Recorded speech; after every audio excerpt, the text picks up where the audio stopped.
En esta hora te seguimos alabando y glorificando. Te damos las gracias, Señor. Gracias por hasta aquí habernos guiado. Gracias por lo que estás haciendo en medio nuestro. Gracias, Señor, por concedernos en tu misericordia ser partícipe de esta causa, la cual has puesto sobre los hombros de nuestro. Mi Dios, en este momento que hemos levantado este culto una vez más en tu nombre, te suplicamos que sigas con nosotros como hasta aquí lo has hecho. Esperamos que estas alabanzas hayan llegado a tu trono, que la expresión de nuestro corazón tú lo hayas recibido y que ahora por tu palabra hable a nuestras vidas. Señor, te suplicamos que hable a nuestras vidas y a la vida de cada uno de los oyentes de esta exhortación de esta mañana. Te lo pedimos, mi Dios, en el nombre de Jesús, tu Hijo amado. Amén.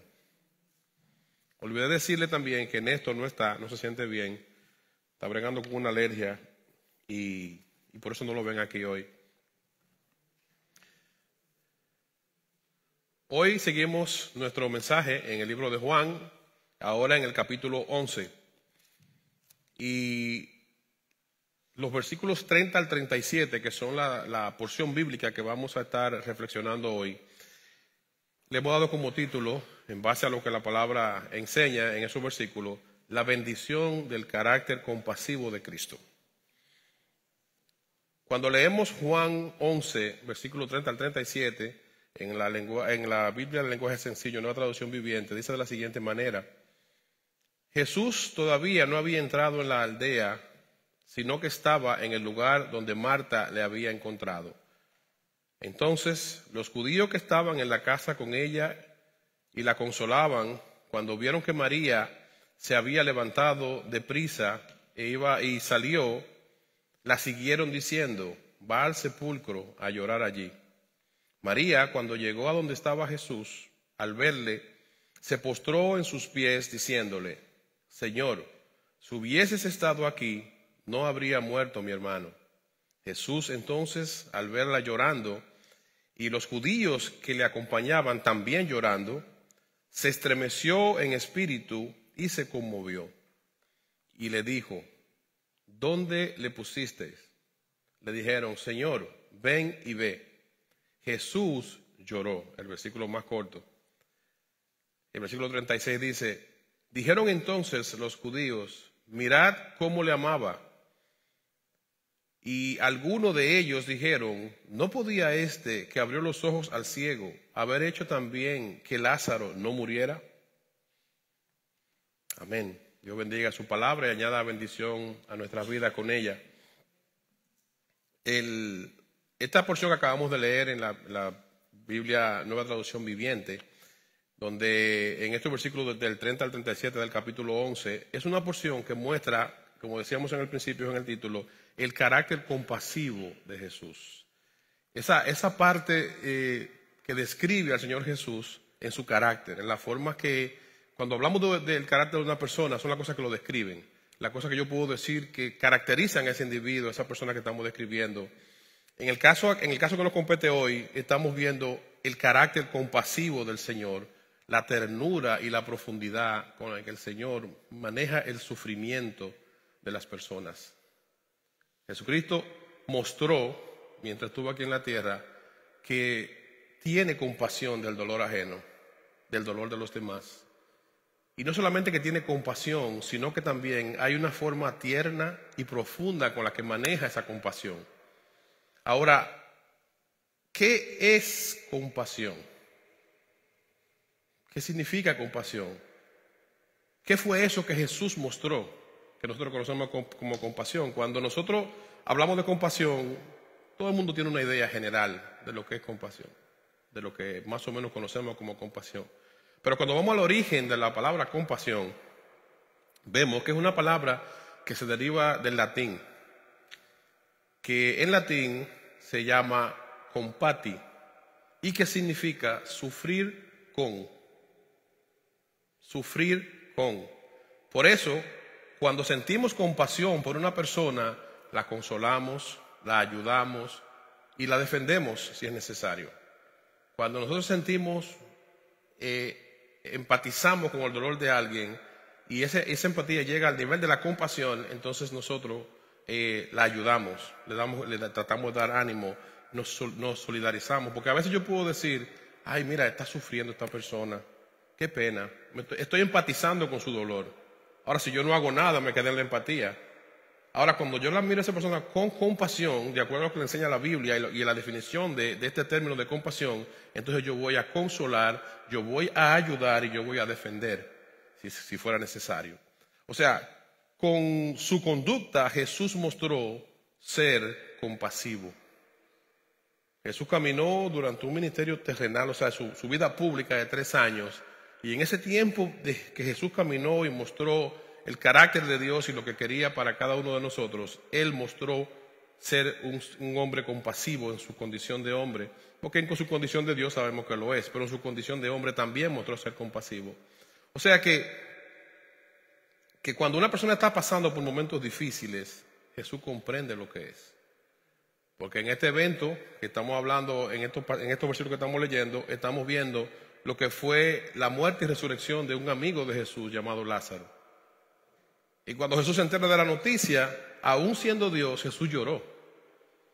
El mismo dolor que sentía su familia, sus hermanas, la gente que lo estaba llorando, cuando Jesús llega allí, dice que se conmovió. Él sintió ese dolor con ellos. Y a veces hay un error que se comete cuando se va a consolar a alguien y se le dice, no llores. No hay nada malo en llorar. El dolor el llanto es parte de un proceso. Ahora, cuando yo quiero ayudar a una persona y soy compasivo con esa persona, entonces yo voy a sumarme a su causa, yo voy a consolar, yo voy a acompañar, yo voy a darle sostén a esa persona. Si la persona en ese momento tiene un sufrimiento que lo que siente es llorar, pues te acompaño, te escucho, te doy consuelo y todo lo que esté en mis manos, pues hacerlo, lo hago por ti para que tú puedas alivianar tu carga y tu dolor del momento. Entonces Jesucristo enseñó que la compasión es algo que identifica a un hijo de Dios. Cuando vemos en la Biblia, en el Evangelio de Mateo, y en su capítulo 5, versículo 7, la Biblia dice, aquí también en la Nueva Traducción Viviente, que Dios bendice a los compasivos. Dios bendice a los compasivos porque serán tratados con compasión por Dios. Cuando una persona es compasiva, cuando un hijo de Dios es compasivo, tiene compasión por otra persona, la Biblia dice aquí en el Evangelio de Mateo, capítulo 5, versículo 7, que Dios bendice a esa persona y lo trata con compasión. Y sépase que en el capítulo 5 de Mateo, el Señor está dando una de las enseñanzas más prominentes de la Biblia en el Nuevo Testamento, que es el Sermón del Monte y las Bienaventuranzas. Es donde el Señor enseña reglas de vida para los cristianos. Y en todas las cosas que el Señor enseñó como regla de vida para un creyente, dice en este versículo 7 de Mateo 5, que Dios bendice a las personas compasivas. Y que a la misma vez Dios va a ser compasivo con estas personas. Entonces Jesucristo no solamente lo dijo, porque aquí está hablando Jesucristo en Mateo, no solamente lo dijo, lo enseñó y lo mostró en la muerte y resurrección de Lázaro, sino que también cuando vamos ahí mismo, al mismo libro de Mateo, su capítulo 14, versículo 14, Jesús va a hacer un milagro de alimentar a 5,000 personas.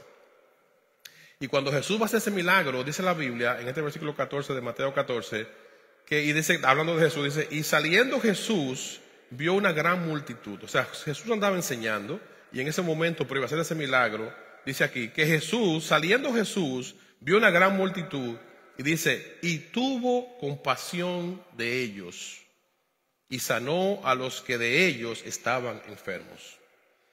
Jesús no solamente fue a cumplir, Jesús era, como hombre y como Dios, era una persona de disciplinas, era una persona organizada. Pero él no solamente salió a decir, no, yo vine a hacer un milagro, yo no voy a entretenerme en otra cosa. No, él pasó por allí, él andaba haciendo el ministerio, sabía que iba a hacer ese milagro de alimentar a esas personas, pero había enfermos, había gente rogando por misericordia. Entonces dice la Biblia que Jesús los vio y tuvo compasión de ellos y los sanó. O sea que Jesús no solamente lo enseñó, sino que también lo modeló. O sea, nos mostró que sí se puede. Lo enseñó con palabras y lo enseñó con acciones. Por eso vemos en nuestra meditación de hoy hay una bendición en ese carácter compasivo de Jesús, porque Jesús es el modelo a seguir de todo creyente. Toda persona que ha creído en Dios y que se constituye en un hijo de Dios por Jesucristo, su modelo a seguir es Cristo. Ese es el maestro. Entonces Jesús modeló esta parte de la compasión para que nosotros pudiéramos vivir vidas que traigan bendición a los demás y bendición a nosotros. Y también lo vemos en la ley de la siembra y la cosecha.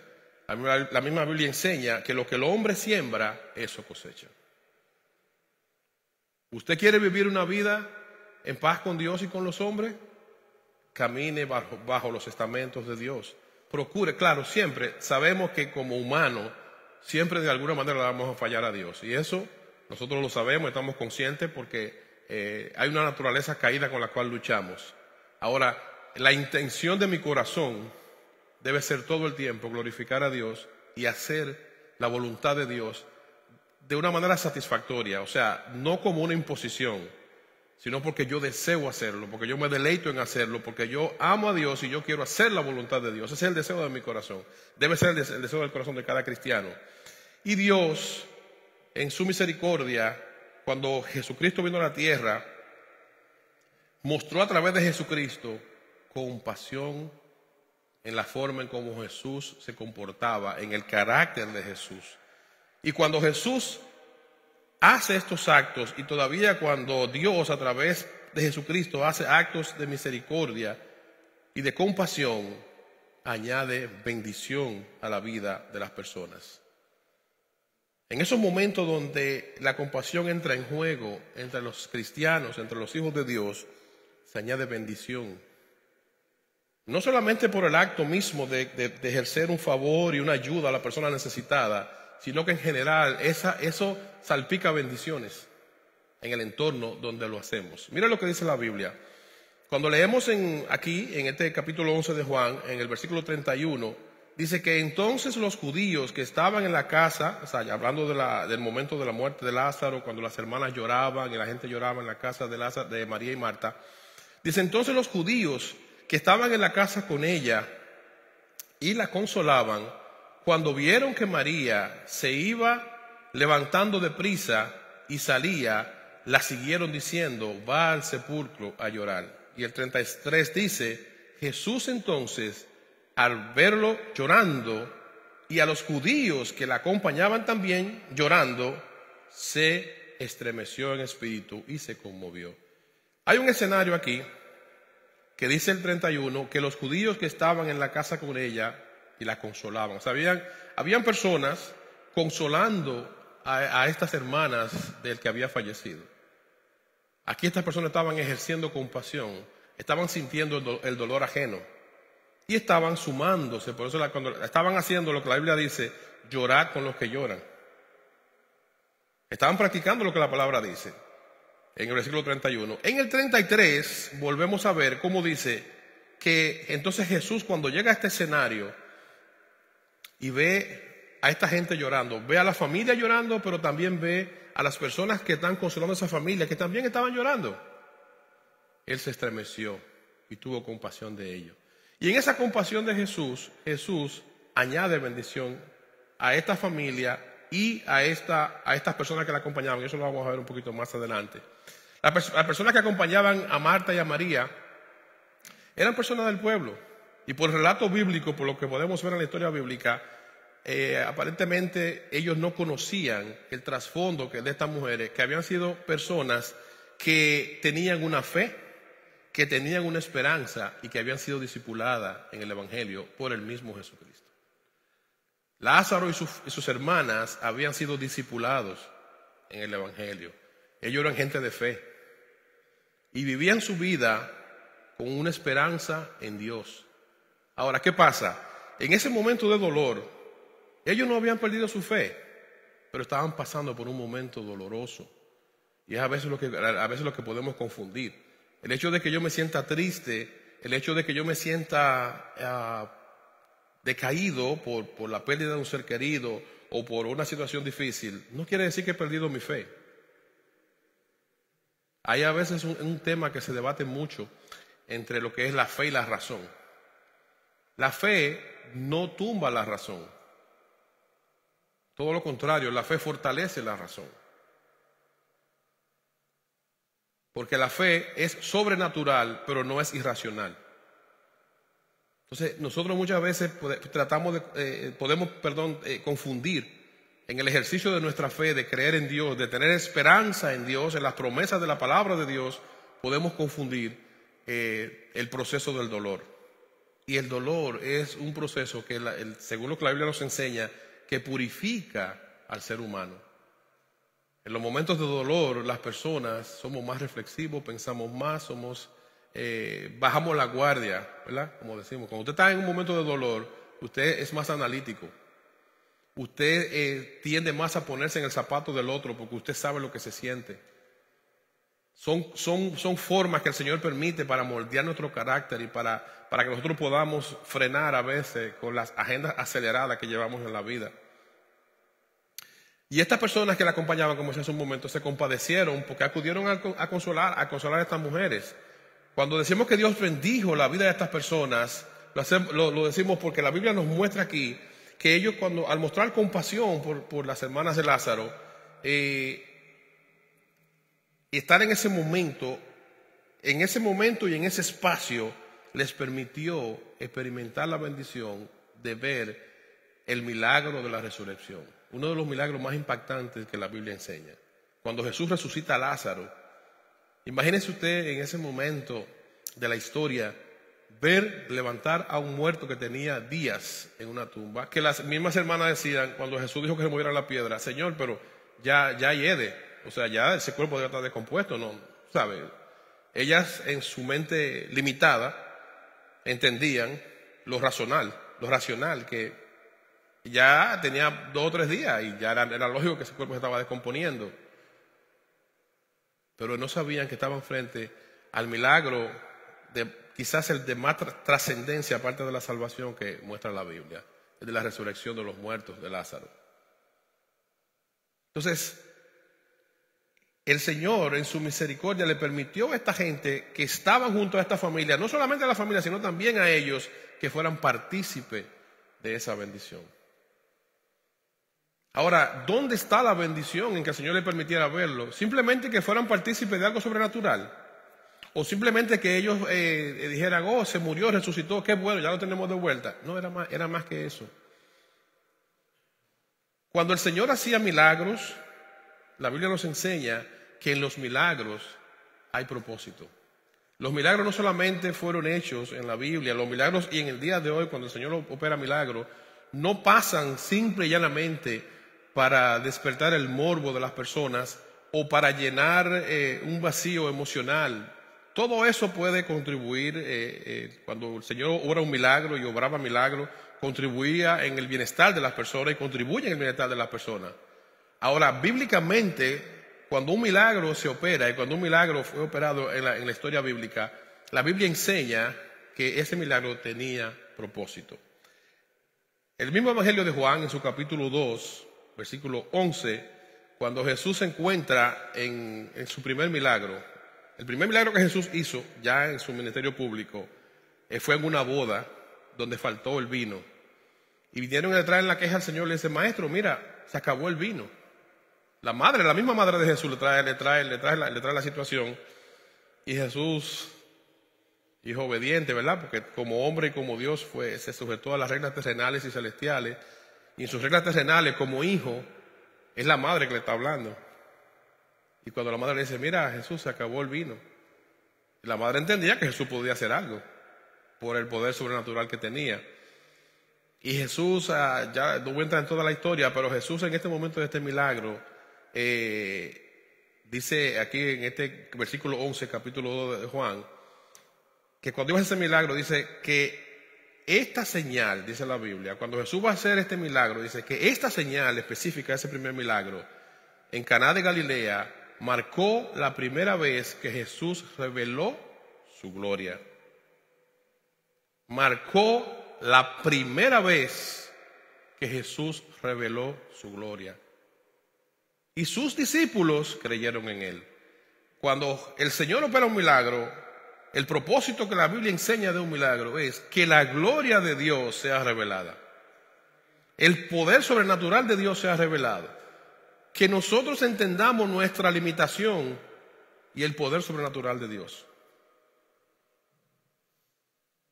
Mucha gente, a través de la historia, no solamente en la Biblia, todavía hasta hoy, ha creído en el Señor a través de haber visto el poder sobrenatural de Dios. Ahora, no siempre Dios opera milagros. En su soberanía, Dios sabe cuándo opera un milagro, cuándo no lo opera el milagro. Pero bíblicamente nos enseña que los milagros tenían un propósito. Por eso, cuando nosotros oramos a Dios por un enfermo, por una situación que sabemos que solo Dios puede cambiarla, no debemos olvidar que debemos orar en la voluntad soberana de Dios, porque no sabemos el propósito de Dios detrás de lo que está pasando. Siempre sujetar nuestra petición a la voluntad soberana de Dios. Saber que cuando oramos para que el Señor opere un milagro, que obre en algo que sabemos que solo Él puede hacerlo, Señor, oro por esto en tu voluntad, sujeto a tu voluntad. Si es de ti, si está dentro de tus planes soberanos, que tú puedas operar este milagro. Ahora, el propósito final no es solamente traer un bienestar y bendición. Sí, aquí la trajo bendición. Cuando operó la resurrección de Lázaro, trajo alegría a la familia, trajo alegría a los amigos, trajo la bendición a la vida de la gente que estaba allí. Pero el propósito principal de la resurrección de Lázaro fue que el nombre de Dios fuera exaltado en medio de la gente que lo estaba mirando. Que la gente que estaba allí mirando esta resurrección pudiera ver al Dios al cual a ellos se le había predicado. Era un Dios de todo poder que no tenía límites. Entonces el propósito de los milagros es glorificar el nombre de Dios y que el hombre, el ser humano, pueda creer que Dios es real y que es todopoderoso. A Dios no se le limita nada, ni el tiempo, ni el espacio, ni las condiciones, ni la física, ni la biología, nada. Levantó un muerto después de días y lo resucitó a la vida, a Lázaro. Y esto no solamente lo registra la Biblia, también la historia fuera de la Biblia registra la resurrección de Lázaro. Historiadores fuera de la historia bíblica registran la resurrección de Lázaro. O sea que no es un hecho que solamente pasa en el plano de la fe, sino que también la historia lo registra. De la misma manera, en el capítulo 20 del libro de Juan, y versículos 30 y 31, donde la Biblia enseña cuál es el propósito del Evangelio de Juan, porque recuérdense que estamos predicando el Evangelio de Juan, y en este Evangelio de Juan, en este capítulo 11, estamos viendo esta bendición del carácter compasivo de Jesús, y todo el libro, incluyendo este capítulo 11, incluyendo esta porción que estamos nosotros reflexionando hoy, todo este libro tiene un propósito. Cuando la Biblia narra todos estos eventos de lo que pasó, de lo que pasó en el ministerio de Jesús, de lo que pasó en toda la historia bíblica, eso tiene un propósito. Y el Evangelio de Juan específicamente, por eso se habla de este Evangelio personal, de esta forma de cómo Juan escribió. Fueron 4 evangelios: Marco, Lucas, Mateo, Juan. Pero Juan tiene un estilo muy particular al escribir. Y Juan escribe de una manera personal y directa, más íntima de lo que conoció de Jesús. Y cuando escribe con todos estos detalles, lo que pasó con Lázaro, cómo Dios bendijo la vida, todo el proceso, dice la Biblia aquí en los versículos 30 y 31, para que nosotros podamos entender la magnitud del pensamiento de Dios cuando se compadece de nosotros. Dice Juan 20, 30 al 31, hablando del propósito del Evangelio de Juan como libro, como Evangelio, dice: los discípulos vinieron a Jesús, vieron a Jesús hacer muchas señales milagrosas, además de las registradas en este libro. O sea que hubieron muchas que no se registraron en la Biblia, en este libro de Juan. Hubieron muchos milagros que Jesús hizo que no fueron registrados ahí. Versículo 31. Pero estas, o sea, las que se registraron, se escribieron para que ustedes continúen creyendo que Jesús es el Mesías, el Hijo de Dios, y para que al que cree en Él tenga vida. por el poder de su nombre. Todos estos milagros se registran en la Biblia, y cuando el Señor opera un milagro, con el propósito de que el nombre de Dios sea enaltecido y de que nosotros, al reconocer el poder sobrenatural de Dios, podamos entregar nuestras vidas a Dios y vivir con vida abundante. Por eso dice aquí el versículo 31, que para que el que cree en Él tenga vida, porque se considera que una persona que todavía no ha entregado su vida a Cristo está muerto espiritualmente. Eso es lo que la Biblia enseña. Mostrar la bondad y la compasión hacia aquellos que sufren es beneficioso, es bueno para nuestra alma, para nuestra mente pensante. Cuando nosotros ayudamos a alguien, cuando nosotros recordamos la compasión del Señor Jesucristo y practicamos eso con otro, eso es un beneficio para nosotros mismos. Decía un pensador del siglo pasado que el hombre es un animal de costumbres. Nosotros nos acostumbramos a las rutinas.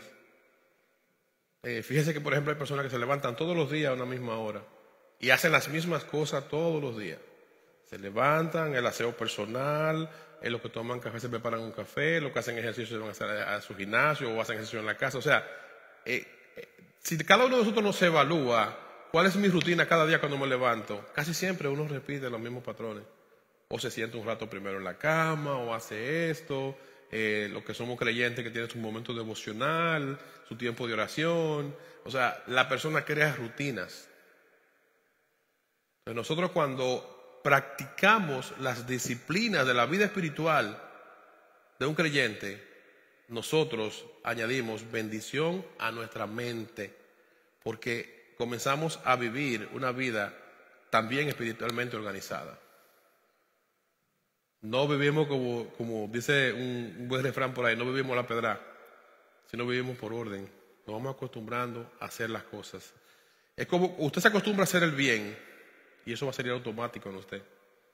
Usted se acostumbra a servir y usted va a servir donde quiera que vaya. Es costumbres. O sea, es un ejercicio que nos hace bien. Lo que aprendemos. Es como cuando usted instruye a un muchacho desde pequeño. Lo que usted le enseña desde que va subiendo, eso lo va a acompañar toda su vida. Lo va a regir esa enseñanza. Aún se equivoque, se deslice en un momento, ese fundamento lo va a guiar toda su vida. Ese ejercicio que nosotros hacemos nos guía. Es beneficioso para nuestra parte reflexiva, para nuestra alma. Pero la compasión del Señor no solamente es algo bueno, no es solamente algo que añade bendición a nuestras vidas por lo que implica para nosotros y para los demás, sino que también la forma en cómo el Señor ejerce esa compasión con nosotros es de gran bendición, porque la ejerce de una manera profunda y tierna, la ejerce de una manera que solo Él puede hacerla. Cuando leemos el versículo 33, acá de Juan 11, vemos que la Biblia dice que Jesús, cuando vio a esta mujer llorando, a la hermana de Lázaro, Jesús entonces, al verla llorando y al ver también a las personas que estaban con ella llorando, se estremeció en espíritu y se conmovió. El hecho de ver el sufrimiento de la gente aquí muestra cómo Jesús se estremeció en espíritu y se conmovió. Jesús se compadece de nuestro dolor. Jesús se compadece de nuestras necesidades. Él no es ajeno. Por eso dice en el Evangelio de Mateo, cuando está dictando las reglas de vida para un cristiano en el capítulo 5, que Dios bendice al compasivo, porque Dios compasivo con él va a ser. Jesucristo, como Dios, en su naturaleza, es compasivo y mostró esa compasión en sus 3 años de ministerio terrenal. Por eso sucedió esto, que dice, cuando los vio llorando, Él se conmovió. Le tocó el corazón ver el dolor de esta gente. Sepa usted que cuando nosotros estamos pasando por esos momentos desérticos en nuestra vida, por la razón que sea, el Señor se compadece de nosotros. Aún nosotros hayamos provocado el problema, aún nosotros seamos los que nos hayamos metido en la situación, Dice la Biblia que Dios se compadece de nosotros y Jesucristo mostró esa compasión. Cuando pedimos a Dios que nos ayude por algo, ocasionado por un error nuestro o no, Dios sabe lo que estamos sintiendo. En la persona de Jesucristo, que vino y tomó un cuerpo de hombre y sufrió y padeció todos los padecimientos que nosotros padecemos, el Señor conoce y sintió en su condición de hombre todos los padecimientos que nosotros podemos tener en algún momento de la vida. Cuando nosotros nos acercamos al Señor y estamos pidiéndole al Señor su ayuda, Él en su condición de Dios, bueno, usted diría, bueno, Dios es Dios y Dios no es hombre, sí, pero en Jesucristo Dios se hizo hombre.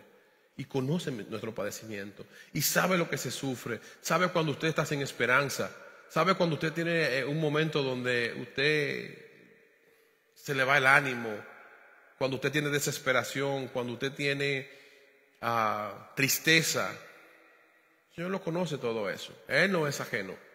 Y sepa usted que el Señor se compadece de esos momentos y escucha y sabe y conoce. Y muchas veces nosotros queremos que Dios nos ayude en nuestros términos. Y ahí es que está el problema con nosotros. Queremos que Dios venga al terreno nuestro, no nosotros al de Dios. Cuando la invitación de Dios es que nosotros vayamos a Él, para que hallemos descanso para nuestras almas. Cuando Jesucristo iba a ascender al cielo, que dijo que Él dejaba su paz, ¿qué fue lo que dijo? Mi paz os dejo, mi paz os doy. No se turbe vuestro corazón y tengan miedo. Creer en Dios y creer también en mí. Y esa es la parte que nos falta. Creer en Dios, no solamente yo creer que Dios puede ayudarme. Creer en Dios implica vivir para Dios. Seguir las instrucciones que Jesucristo enseña por la palabra. Eso se llama creer en Dios. No es creer que Dios existe. Todos creemos, el diablo cree que Dios existe. Y lo sabe. Todo el mundo sabe que Dios existe. Aún los ateos en su lucha, y los agnósticos también tienen su lucha, pero en el fondo saben que hay un ser sobrenatural. Que le llamen Dios, que le llamen otro nombre, ellos saben que sí que lo hay. Y así de la misma manera, cuando nosotros ayudamos a una persona que sufre y que padece necesidad, tenemos recompensa de parte de Dios. En el capítulo 10 de Mateo, versículo 42, la Biblia dice, el Señor dando instrucciones de cuando nosotros somos compasivos con alguien, ayudamos a una persona, nos habla de esa recompensa que el Señor promete. Dice Mateo 10, 42, que cualquiera que dé a uno de estos pequeñitos, o sea, cualquier hermano débil, necesitado, un vaso de agua fría, solamente por cuanto es discípulo, de cierto os digo que no perderá su recompensa. Cualquier hijo de Dios que ayude a una persona en necesidad, a un débil, el Señor dice que no va a perder su recompensa. Que ese acto va a tener una recompensa de parte de Dios. Cuando usted deja mover su corazón en compasión hacia otro, ese acto tiene recompensa, dice la palabra, en el Señor. Y concluyo con esto, recordando que nosotros cuando miramos esta parte del carácter de Jesús, cuando miramos cómo el maestro, el modelo a seguir, se comportó, se comporta y lo que la Biblia dejó está establecido para nosotros, hermanos, debemos procurar nosotros ser personas con corazones sensibles, ser personas con corazones sensibles y espíritus compasivos. No caminar en esta vida ignorando a quienes tenemos al lado y que están en necesidad. Pedirle a Dios que nos ayude a tener compasión por los que nos rodean. Hay un egoísmo que está arropando a la humanidad hoy por hoy. A un punto donde en las últimas semanas, inclusive nosotros hemos visto aquí en el Oriente, cómo han habido varios asesinatos. Hay algunos más prominentes que otros, más famosos que otros. Cómo una persona se atreve a quitarle la vida a otro simplemente porque disienta de sus ideologías. Hay cosas que debemos pedirle a Dios que nos ayude, porque hay que tener la mente muy turbada para usted quitarle la vida a una persona. Primero le corresponde a Dios. La vida la da Dios y solamente Dios la puede quitar. Y segundo, a una persona que usted ni siquiera conoce, que ni siquiera se relaciona con esa persona, usted ensañarse con esa persona, quiere decir que el egoísmo humano está en ascendencia. Y se está promoviendo mucho este egoísmo en el ser humano. Y debemos hacer un par en el camino, los cristianos, y mirar alrededor. Muchas personas no tienen necesidad que usted le dé nada material, ni $100, ni un plato de comida, ni un vaso de agua, pero tienen otras necesidades que sí nosotros podemos suplirles. Tienen necesidades espirituales, materiales. Hay personas que están pasando momentos muy difíciles a veces en medio nuestro. Hay personas calladas que vienen a un culto y no dicen nada, pero el sufrimiento que tienen detrás, de ahí para atrás, es enorme. Relaciones personales con los hijos, con los hermanos, con la familia, su salud, de muchísima índole.